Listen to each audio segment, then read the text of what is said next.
They thought he was just another hiker lost in the snow. But 17 months later, what searchers uncovered there was something straight out of a nightmare. They call it one of the most mysterious and beautiful places in America's national parks. But Crater Lake is not just beautiful, it's dangerous, it's ancient. A paradise of sapphire waters and towering cliffs, yet whispered to be cursed. Modern hikers call it something else, a hotspot for missing 411 disappearances, unsolved missing persons, and national park mysteries that defy explanation. Nearly 8,000 years ago, Mount Mazama, a towering stratovolcano, exploded in one of the most violent eruptions North America has ever seen. The mountain collapsed, leaving behind a vast hollow. Over centuries, rain and snow filled the wound, creating waters of impossible blue, waters that seemed to swallow light itself. Crater Lake has no rivers flowing in or out. It is a closed system, sealed off, self-contained. The water here is unlike anywhere else on Earth, so pure, so untouched, that scientists call it otherworldly. But locals call it something else. The Klamath tribes tell stories that stretch back to the eruption itself. They say what happened here was not just an eruption, but a war. A war between the sky god Skell, who descended from above, and the underworld spirit Lao, who lived deep beneath the mountain. Their battle shook the earth, blackened the skies, and tore the land apart. The lake is what remains of that war. And according to the legends, Lao still dwells beneath the waters. Waiting, watching, hungry. For generations, tribal elders warned, do not gaze too long into Crater Lake. Do not camp at its shores. Do not tempt the spirits that dwell below. Some even refused to speak of it at all. When white settlers stumbled across Crater Lake in the 1850s, they described it as breathtaking, but unsettling. One prospector wrote in his journal that he felt as though he was intruding on a place not meant for men.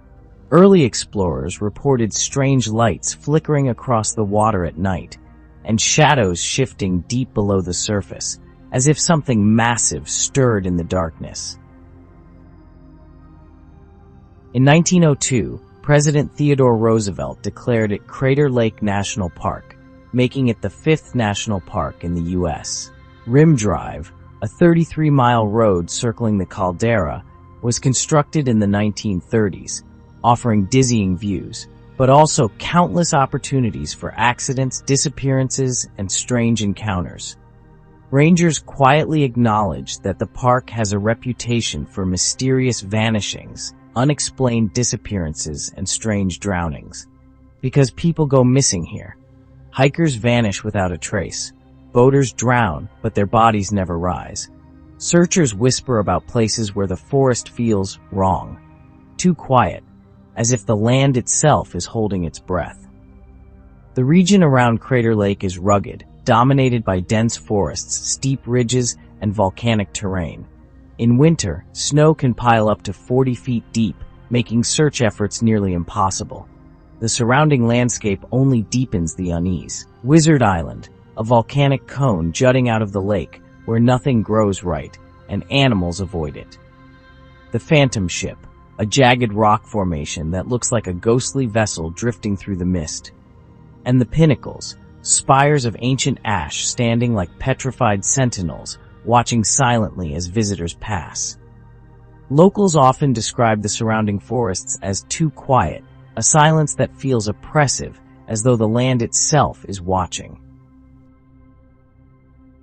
It has a dark reputation, Crater Lake has been linked to numerous strange disappearances, aircraft crashes, and alleged missing persons where bodies were never recovered. UFO sightings and cryptid reports also surface occasionally, with hikers describing lights over the lake or creatures moving at the tree line. Paranormal investigators often point to Crater Lake as a window area, a place where reality is thin and inexplicable events bleed through. Even seasoned rangers admit that Crater Lake has a reputation they can't explain. UFO sightings, unnatural silences, sudden storms that roll in without warning, and disappearances that defy every search effort. Some call Crater Lake a paradise, others call it a portal. And that brings us to one of the most disturbing cases ever recorded inside this park. The story of a young mamra and a disappearance that still haunts investigators to this day. Charles Chuck McCullar. Welcome to the fourth dimension. Before we proceed, please subscribe so you do miss more of these missing persons cases and unsolved mysteries. Chuck was young, only 19, but his soul already carried the hunger of a wanderer. Adventurous, ambitious, and burning with passion for photography, he wasn't content with a normal life. Friends back in Virginia described him as restless, always moving, always dreaming. He had an eye for beauty in the overlooked, peeling paint on an abandoned barn, light cutting through fog in the Appalachian hills, or the ghostly stillness of a graveyard at dusk. That hunger pushed him westward. Hitchhiking across the United States in the winter of 1975 was no easy feat, but Chuck wasn't deterred. With little more than a backpack, a few rolls of film, and his camera, he chased the wilderness, each shutter click a way to capture the world before it slipped away. His parents worried constantly. A 19-year-old, alone, thumbing rides with strangers, traveling through towns where nobody knew his name. It was every parent's nightmare. But Chuck always brushed their concerns aside with the same line, "Don't worry, I'm careful." By late January, his restless road led him into southern Oregon. To Chuck, Oregon was paradise, snow-capped peaks, dense evergreen forests, and the promise of untouched wilderness. He wrote a letter to a friend, gushing about his plan to visit Crater Lake National Park, a place he had read about for years. He wanted to capture the lake in winter, when the snow draped the rim in silence and the water below reflected the sky like a perfect mirror. The letter was full of excitement, almost childlike wonder. He promised it would be a short trip, just a few days, a handful of photographs, then back on the road. But as fate would have it, those were the last words anyone ever heard from him. That January, Chuck entered Crater Lake alone. Snow fell thick, the temperature dropped well below freezing, and daylight in the park was fleeting. But he was determined, carrying only his backpack and camera equipment. Rangers warned visitors that winter conditions in the park were treacherous. Even experienced hikers could vanish in whiteouts or fall prey to hidden snowdrifts. Yet Chuck pressed forward, convinced he could handle it. Chuck was last seen on January 30th, 1975, standing at the entrance of Crater Lake National Park. Snow swirled in the air that day, the kind of biting wind that cuts through even the thickest coat. Witnesses remembered him, young, thin, carrying a worn backpack and a camera case. One driver recalled giving him a short ride up toward the rim, where he got out and thanked them, saying he wanted to walk the rest of the way to take photographs. Other visitors claimed they saw him along Rim Drive, the road that circles the caldera. He walked with a determined pace, head down, as if chasing something unseen. Some even said he paused at the overlooks, staring out toward the lake for an unusually long time, unmoving, like a figure lost in a trance. And then, nothing. When Chuck didn't return to Virginia, his parents grew frantic. Weeks passed with no word, no photographs mailed home, no calls. They reported him missing, and the authorities began piecing together his last known movements. The search began, but in a place like Crater Lake, searches rarely bring comfort. The forest is vast, the snow erases all traces, and the silence seems to mock the voices calling out his name. But searching Crater Lake in winter is like chasing a ghost. The park swallows footprints within minutes. Blizzards erase trails and landmarks. The cold silences everything. Volunteers trudged through snowdrifts, following faint clues that led nowhere. Rangers scoured trails, hoping for any sign, a footprint, a torn piece of clothing, a discarded camera roll. But it was as if the mountain had swallowed him whole. They also launched limited searches, combing popular routes and shelters, but they found no trace, no discarded gear, No camera, no body. Search dogs were brought in, but they balked at certain stretches of trail, whining and refusing to continue, as if something in the forest unsettled them. Weeks turned into months. By spring, hope was little more than a fading ember. The general belief was that Chuck had simply succumbed to the elements. Perhaps he'd slipped into a snow-covered ravine, his body hidden until thaw. Perhaps he'd been caught in a sudden whiteout and frozen in place. Many call it one of the most disturbing missing 411 disappearances in U.S. national park history. But then came the whispers, the unsettling details that didn't add up. Some rangers swore they saw strange lights flickering above the lake during the search, moving in ways no lantern or aircraft could explain. Others reported an eerie silence in the areas Chuck was thought to have traveled. One volunteer later admitted it felt like the forest was holding its breath, as though something was watching them, waiting for them to leave. Locals had their own theories. Some believed Chuck had been lured, drawn by the legends the Klamath warned about, the presence that lives in the depths of Crater Lake. Others wondered if he had stumbled into something older, something beyond human understanding. By the time the thaw came, the case had already slipped into legend. Most assumed nature had claimed him, but when his remains were finally discovered, the scene told a story far stranger, far darker than anyone could have imagined.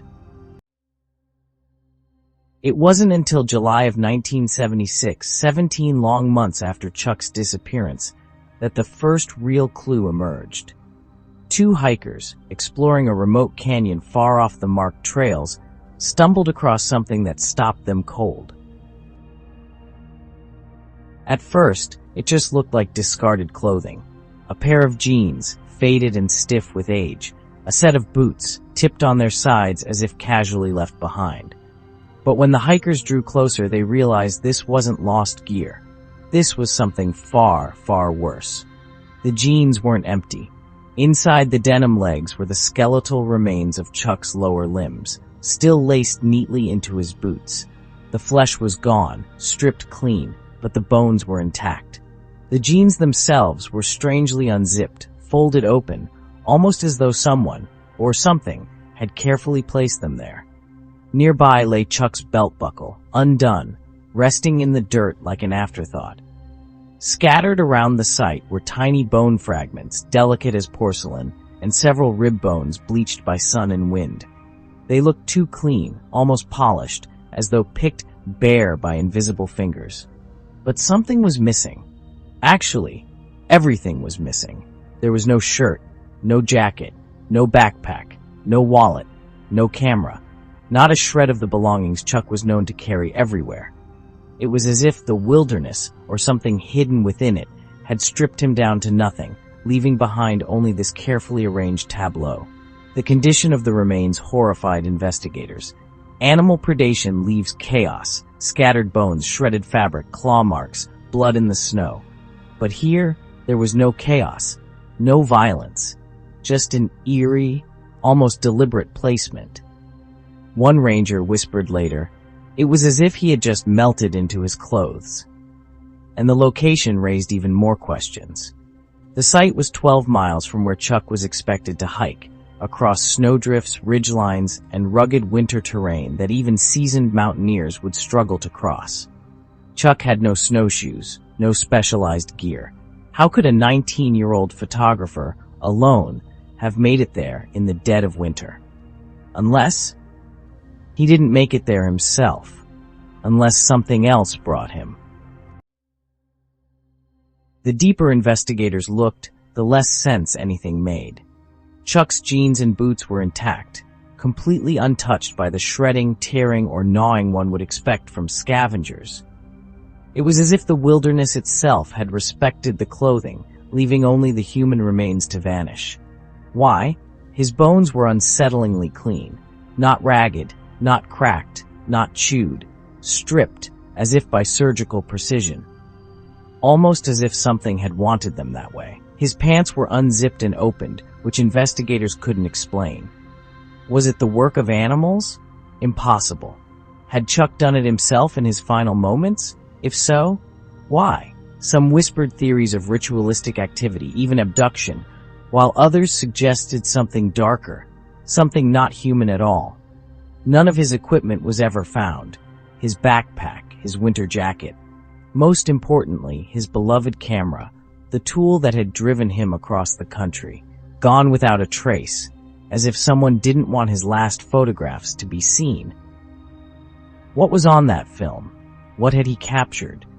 Searchers who visited the site described it as profoundly unsettling. Several reported the same thing, an overwhelming sense of being watched.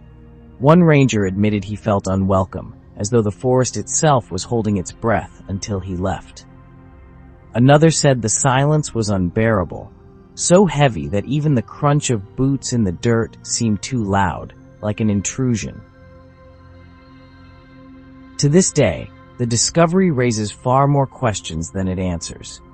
Did Chuck collapse in the snow, stripped of his gear by opportunistic humans, or was he undressed for something more sinister? Why were his remains found in such an impossible location, miles from where he was last seen? And the most chilling thought of all, if Chuck's camera was never found, does it still exist somewhere? Hidden? Buried? Or kept by something that doesn't want us to see what he saw before he died? The truth about what happened to Charles McCullar may never be known, but the disturbing condition of his remains, the unnatural silence of Crater Lake's forest, and the legends of the cursed waters all leave us with one terrifying possibility. Chuck wasn't just lost to the wilderness. He was taken. Some theories have come into question. Hypothermia, the paradoxical undressing theory. The most common explanation offered by skeptics is hypothermia. In extreme cold, as the body shuts down, victims can experience a bizarre phenomenon known as paradoxical undressing. The brain misfires, tricking the victim into feeling a surge of heat. In confusion, they strip off clothing, often their most essential layers, without realizing they're sealing their fate. It's a logical explanation on the surface. Chuck was in sub-zero conditions, poorly equipped, likely exhausted. Hypothermia could have clouded his judgment, leading him to remove his clothing and collapse in the snow. But this theory quickly unravels. If it were hypothermia, where were his upper clothes? His heavy jacket? His beloved camera that he never let out of sight? Why were only his lower legs and feet found, still neatly in his jeans and boots, while the rest of his body had seemingly vanished? And then there's the arrangement. Victims of hypothermia collapse where they fall. Their clothing is usually scattered, disheveled, torn away in frantic desperation. Chuck's jeans, however, were unzipped, folded open, and placed with care. That doesn't speak of confusion. That speaks of intention. Whose intention? Human foul play. Another possibility, unalived. Could Chuck have crossed paths with a dangerous person in the wilderness? Someone who unalived him and staged his remains as a grotesque display? The missing equipment adds weight to this theory. His backpack, jacket, and camera, valuable items, were never recovered. Could someone have taken them as trophies or simply to sell?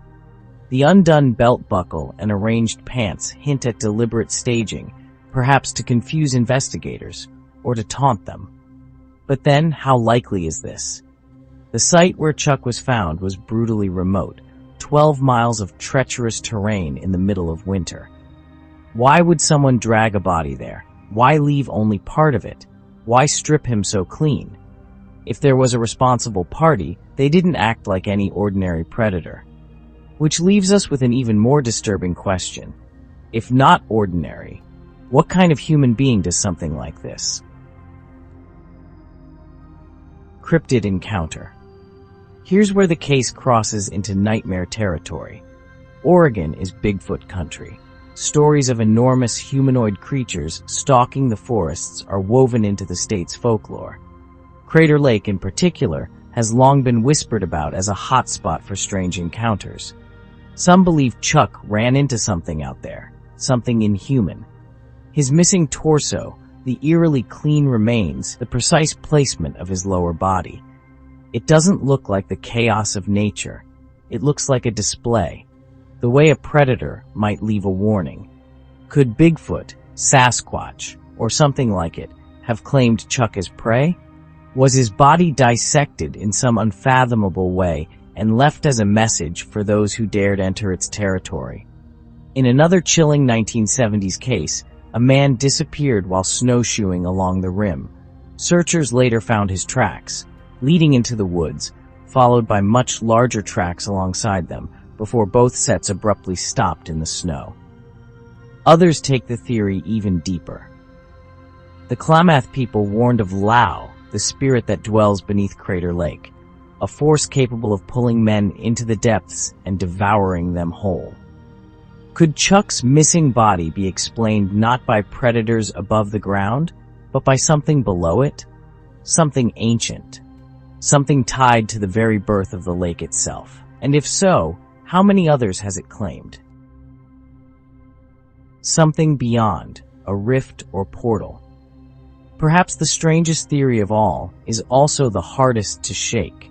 Chuck's body was not whole. Part of him was there. Part of him wasn't. His remains looked almost as though he had slipped halfway out of existence. Some researchers whisper about thin places, locations where reality itself weakens, where one world brushes against another. Could Crater Lake be one of these? A fracture in the natural order? Did Chuck stumble into something he wasn't meant to find? A rift? A doorway? A place where our world gives way to another? If so, then maybe his missing torso isn't missing at all. Maybe it's somewhere else, on the other side. And if that's true, then Crater Lake isn't just cursed, it's a threshold. Charles McCullar set out with nothing more than a camera and a dream. He wanted to capture beauty. Instead, he became one of the most chilling missing persons cases in national park history. What was left of him was a riddle. A pair of jeans, carefully unzipped, boots still laced with his feet inside, a scattering of bones stripped impossibly clean. No torso, no clothing, no camera. It's a scene that defies explanation, a puzzle with too many missing pieces. Nearly 50 years later, the questions remain. Did Chuck fall victim to the merciless cold, stripped by hypothermia and scavengers in ways we still can't fully explain? Was he unalived by a human, someone cruel enough to stage his remains but cunning enough to never be caught? Or was it something older, something darker, Bigfoot, Sasquatch, Lao, or an entity we don't even have a name for, that claimed him? And perhaps most unsettling of all, did Chuck step somewhere he wasn't supposed to, into a thin place, a portal? Did only part of him come back? The truth died with Chuck on that mountain. So the next time you stand at the rim of Crater Lake, gazing into its impossibly blue waters, remember this. Chuck looked too. He looked into the depths, and something, whether human, beast, or beyond, looked back. And I'll ask you again, what is taking people from our national parks?